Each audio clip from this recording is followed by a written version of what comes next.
Welcome to this tutorial on how to create a new post using the Hello Elementor theme in WordPress. Posts are the primary way to add new content to your WordPress website. So let's get started. The first step is to go to the post menu located at the left-hand side and then click Add New. Enter a title for your post. This is a brief description of what your post is about.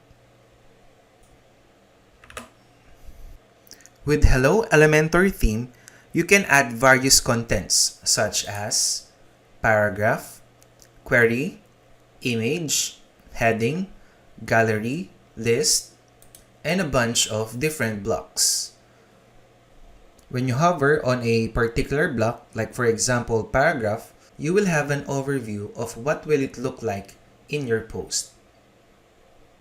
What's good also here is it has patterns or themes. For example, you go to the post and then select here a pattern that you like. For example, let's select the first pattern. With that, it will make your post a lot more engaging. Once the content is already complete, you can now publish your post. Just click Publish.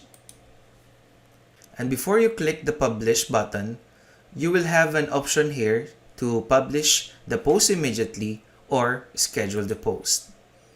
You are given here the time when you want to publish your post and also the date. Once finished, we are now ready to publish our post. And then click View Post for you to view your post. And that is the tutorial on how to create a new post using the Hello Elementor theme.